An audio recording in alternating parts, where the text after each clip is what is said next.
किसी ने बहुत सुंदर बात कही है कि संतान सुख दे मां भवानी, व्रत जितिया का फल है निराला। श्रद्धा से जो करे यह पूजा, जीवन बने सदा सुखसाला। नमस्कार दोस्तों, मैं हूं श्याम गुरु। आज मैं आपको शूर्पणखा की कथा और जितिया व्रत के रहस्य के बारे में बताने जा रहा हूं।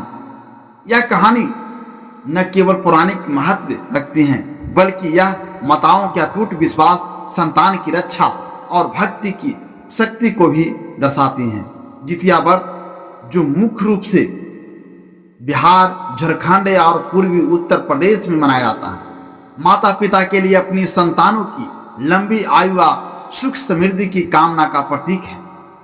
तो आइए इस कथा को विस्तार से जानते हैं और समझते हैं कि कैसे यह व्रत माताओं के लिए इतना महत्वपूर्ण है। पौराणिक कथाओं के अनुसार शूर्पणखा एक ऐसी माता थी जिनकी कहानी हमें जितिया व्रत का महत्व समझाती है। यह कथा त्रेता युग से जुड़ी हुई है और रामायण के कुछ स्थानीय लोक कथाओं में इसका उल्लेख मिलता है।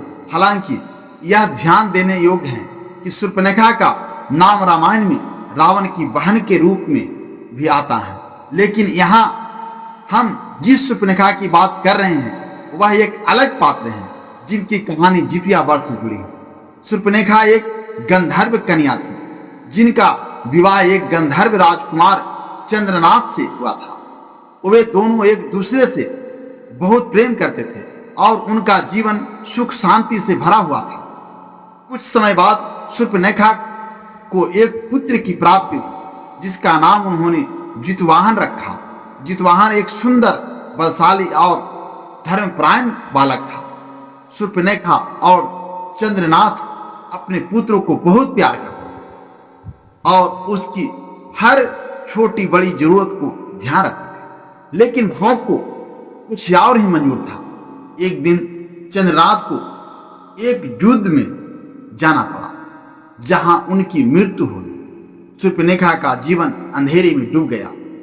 अब उनकी सारी आशाएं और खुशियां केवल उनके पुत्र जितवाहन पर टिकी थी। शूर्पणखा ने अपने पुत्र को पालने में कोई कसर नहीं छोड़ी। वह हर पल उसकी रक्षा के लिए तत्पर रहती थी। जब जितवाहन बड़ा हुआ तो वह एक पराक्रमी और दयालु युवक बना। उसने अपने पिता की तरह ही धर्म और सत्य के मार्ग पर चलने का संकल्प लिया। लेकिन एक दिन एक भयानक घटना घटी। जितवाहन जंगल में भटक गया और वहां उसे एक विशाल सर्प ने घेर लिया। यह सर्प कोई साधारण सर्प नहीं था, बल्कि एक राक्षसी शक्ति थी जो उसे क्षेत्र में आतंक मचा रही थी। सर्प ने जितवाहन को निगलने की धमकी दी। शूर्पणखा को जब इस बात का पता चला तो वह व्याकुल हो उठी। वह अपने पुत्र को बचाने के लिए हर संकट प्रयास करने लगी। उन्होंने देवी देवताओं से प्रार्थना की।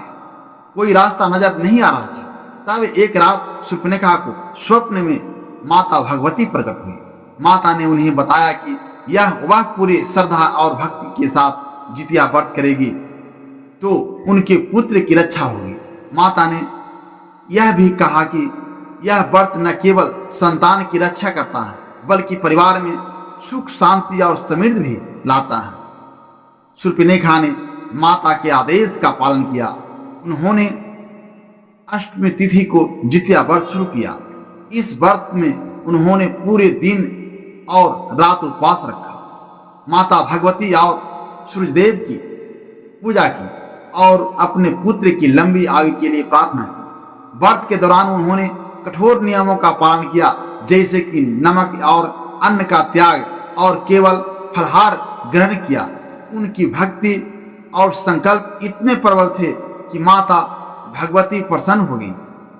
व्रत के प्रभाव से एक चमत्कार हुआ। जितवाहन को निगलने वाला सर्प अचानक गायब हो और जितवाहन सुरक्षित अपने घर लौट आए। शूर्पणखा की आंखों से खुशी के आंसू छलक पड़े। उन्होंने माता भगवती को धन्यवाद दिया और हर साल जितिया व्रत करने का संकल्प लिया। इस तरह शूर्पणखा की कहानी जितिया व्रत के महत्व को दर्शाती है। जितिया व्रत का महत्व केवल शूर्पणखा की कथा तक सीमित नहीं है। यह व्रत माताओं के लिए अपनी संतानों की रक्षा और लंबी आयु की कामना का प्रतीक है। यह व्रत आश्विन मास की कृष्ण पक्ष की अष्टमी तिथि को मनाया जाता है। इस दिन माताएं निर्जला या फलाहार उपवास रखती हैं और माता भगवती सूर्यदेव या जितवाहन की पूजा करती हैं। जितिया व्रत के पीछे का रहस्य यह है कि यह माता के अटूट विश्वास और संकल्प को दर्शाता है। यह व्रत न केवल संतान की सुरक्षा करता है बल्कि परिवार में सुख शांति और समृद्धि भी लाता है। इस व्रत में माताएं अपने बच्चों के लिए कठिन तप करती हैं, जो उनकी ममता और बलिदान को दर्शाता है। व्रत के दौरान कुछ विशेष नियमों का पालन किया जाता है, जैसे पहला, निर्जला उपवास।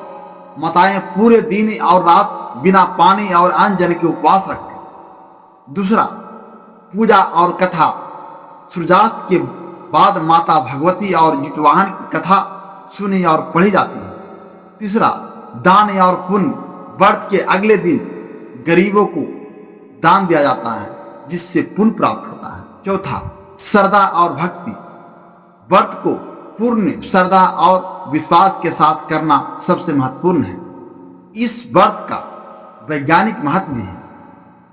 उपवास से शरीर की शुद्धि होती है और मन की एकाग्रता बढ़ती है। यह माताओं को मानसिक और शारीरिक रूप से मजबूत बनाता है, जिससे वे अपने परिवार की रक्षा के लिए और अधिक सक्षम हो पाती हैं। जितिया व्रत केवल धार्मिक अनुष्ठान नहीं है, बल्कि यह एक सामाजिक परंपरा भी है।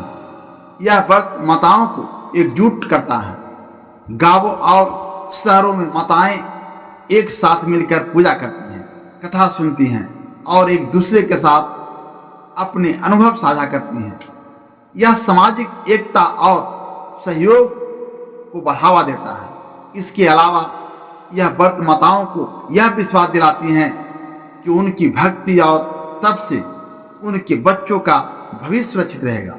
यह विश्वास उन्हें हर कठिनाइयों का सामना करने की शक्ति देता है। मैं फिर से एक बार वही कहना चाहता हूं कि संतान की रक्षा और लंबी आयु के लिए जितिया व्रत माता का सर्वोत्तम संकल्प है। श्रद्धा और भक्ति से किया गया यह व्रत हर परिवार में सुख शांति और समृद्धि लाता है। प्रभु आपके जीवन में भी ऐसी शक्ति दे, हर कठिनाई अवसर में बदल जाए। जय जितवाहन बाबा।